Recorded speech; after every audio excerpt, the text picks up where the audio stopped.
Baba Levo ameposti si waraka, si nitumie nini, nitumie kauli gani, ameposti barua ya kutoka mahakamani, hukumu seme, ambayo inamhukumu Webiro Wasira aka Wakazi kulipa milioni 100 kumlipa Baba Levo. Kwa nini Wakazi anatakiwa kumlipa Baba Levo? Kwa sababu kama mnakumbuka kipindi fulani Baba Levo alitangaza alienda Marekani, akapewa begi, nafikiri kuna washikaji wako Marekani wakampa mzigo, simu, vitu vingi sana, wakaambiwa wapelekee ndugu zetu nyumbani. Lakini Baba Levo wakati anarudi Tanzania alipita Istanbul, Uturuki, begi likaibiwa. Umeelewa? Begi lilivyoibiwa, Baba Levo akaja Tanzania hana begi. Kwa alipokuja Tanzania hana begi, akawasiliana na washikaji wa Marekani wakamwambia bwana, begi limeibiwa Uturuki. Ile Uturuki kuna kamera kwenye uwanja wao wa ndege kila kona, kwa tunaendelea kufanya utaratibu begi lipatikane. Nafikiri wale watu wa Marekani wakaongea na Wakazi, wakamwambia Wakazi, au walikuwa wanapiga story, Wakazi akazinasa. Wakazi alipozinasa akaja mitandaoni akaanza kumwambia Baba Levo ni mwizi, tapeli, umeiba simu, umepewa zawadi za simu ukauza. Sio simu tu, umepewa zawadi ya vitu vingi sana kutoka Marekani, vitu kibao, matablet sio nini, umeuza. Wote tunakumbuka ule mkasa ule. Lakini Baba Levo akaja kupigiwa simu Uturuki, na even mimi nilienda paka airport wakati Baba Levo anaondoka, akaambiwa begi lako limepatikana Uturuki, kwa sababu airport ya kisasa kamera zimejaa. Begi la Baba Levo likapatikana. Baba Levo akaenda tena Uturuki, akachukua lile begi lenye vifaa vyake, akaleta kwa wahusika. Then tayari Wakazi alikuwa tayari ameshamchafua Baba Levo, na alikuwa na mention mpaka makampuni ambayo Baba Levo anafanya nao kazi kwamba mmempa kazi tapeli, mmempa kazi mwizi na nini. So maana yake alimharibia Baba Levo kwa namna moja ama nyingine kwenye makampuni ambayo alikuwa anafanya nao kazi. Baba Levo alichofanya, akaenda kushtaki, akapeleka malalamiko mahakamani kupitia wanasheria wake. So hukumu imetoka na Wakazi anatakiwa kulipa milioni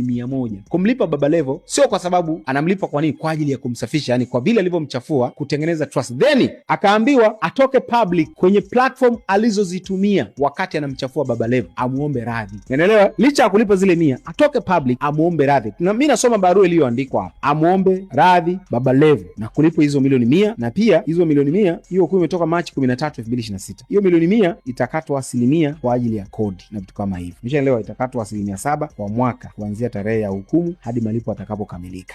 Issue iliyopo hapa ni Wakazi kumlipa Baba Levo, kwa sababu sio kwamba kamwibia, sio kwa sababu alimkopesha, kwa sababu ya kutumia mitandao ya kijamii vibaya. Ndio point hii, kwamba wewe unatumia mitandao ya kijamii kuchafua wenzio na makampuni unafanya. Unajua kuchafua kuna yani kusingizia vitu ambavyo sio vya ukweli, kwa sababu ukija mitandaoni kwamba Baba Levo kaiba, lazima uwe na ushahidi kweli kaiba. Baba Levo akasema begi limeibiwa. Kama begi limeibiwa, kuna mawili: aidha Baba Levo aingie gharama anunue vile vitu, awakabidhi wale watu ambao walikuwa ni vitu vyao. Kwa mtu anaweza kaamua, bwana mimi naingia gharama bwana, nawanunulie vifaa vyenu bwana, ili tuache kulaumiana. Sasa mtu kama ana uwezo wa kuingia mfukoni akanunua vitu kwa ajili ya wale ambao ndio ilikuwa zawadi zao, huwezi kumhesabia ni mwizi, ni tapeli.